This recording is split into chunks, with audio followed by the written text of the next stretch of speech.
The night was cold, and the wind howled through the lonely highway that led to Maggie's diner. A small neon sign flickered outside, casting a tired red glow across the parking lot where only 2 cars sat, one of them an old rusted pickup, the other a black sedan with tinted windows. Inside, the diner smelled of coffee, fried eggs, and worn-out dreams. The jukebox in the corner played an old country song, barely audible over the buzz of the fluorescent lights.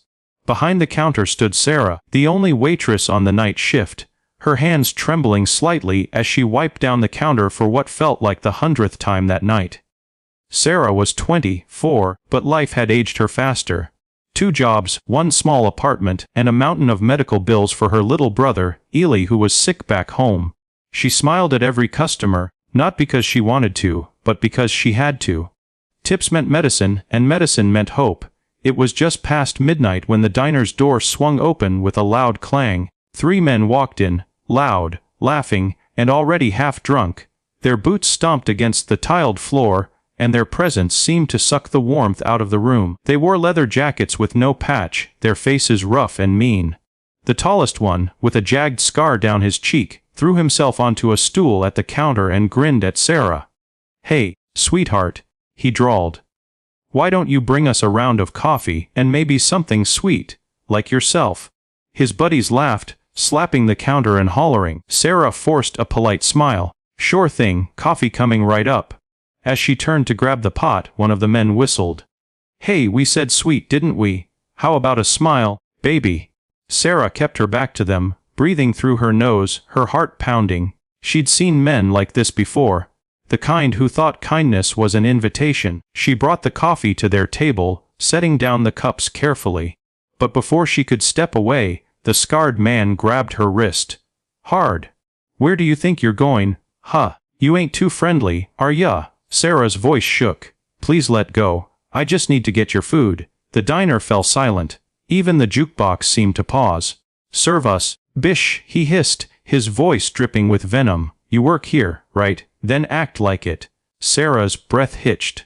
Fear crawled up her spine as she tried to pull her hand free, but his grip only tightened. His buddies laughed again, loving the show. Then, the door opened. The sound of heavy boots echoed across the floor. 3 bikers walked in.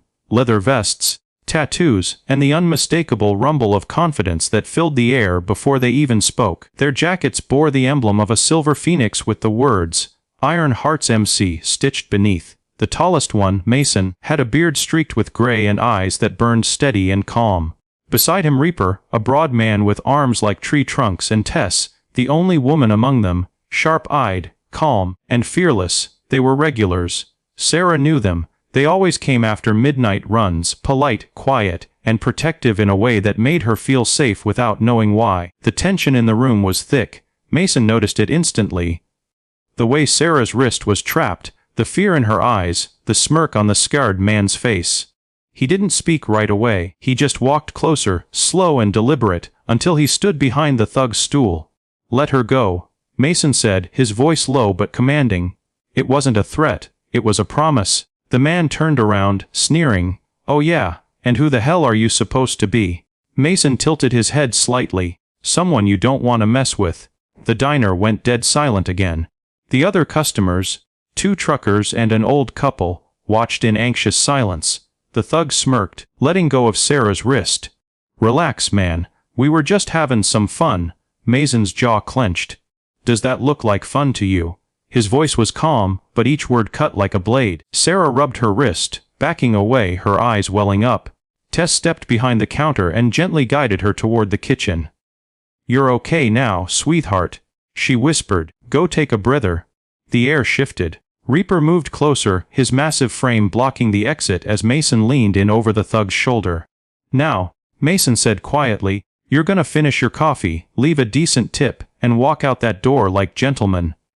Or," he paused, letting the silence stretch. "Well, take this outside." The scarred man chuckled nervously, but one look at Mason's eyes told him this wasn't bluster. The kind of man who didn't need to shout to mean what he said. All right," he muttered. "No harm done." They tossed a few bills on the counter and hurried out, their boots echoing across the floor before the door slammed shut.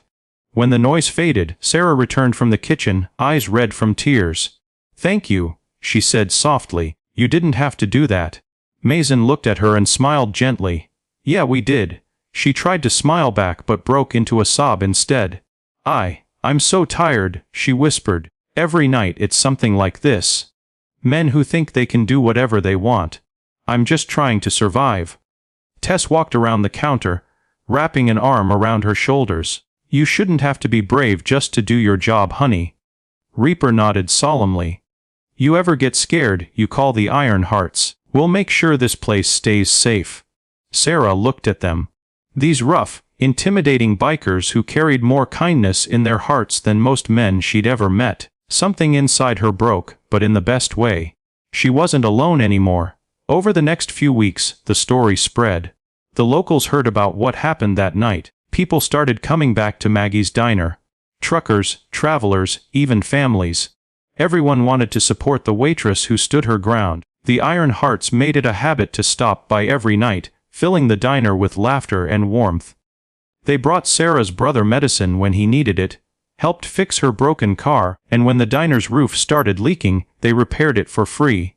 And Sarah, the girl who used to cry alone behind the counter, began to smile again, not because she had to but because she felt safe, seen, and cared for. Months later, on a rainy night, a familiar sound of thunder rolled outside. Sarah looked up from the counter, expecting to see the bikers, but it wasn't them. It was the scarred man, alone this time, soaked and pale. He walked in slowly, hat in hand. The diner fell silent again. Mason wasn't there tonight. Sarah's pulse quickened, but she stood tall. The man approached the counter, eyes downcast. "Listen," he began, his voice softer than she remembered. "I came to say I'm sorry." Sarah blinked, stunned. "I was drunk, stupid. My daughter, she's about your age. When I saw her after that night, I realized what kind of man I'd become. I've been clean since. I just needed to say sorry." Sarah studied him for a long moment. Then, quietly, she nodded. "Thank you for saying that. People can change if they want to." He nodded, left a $20 bill on the counter, and walked out into the rain.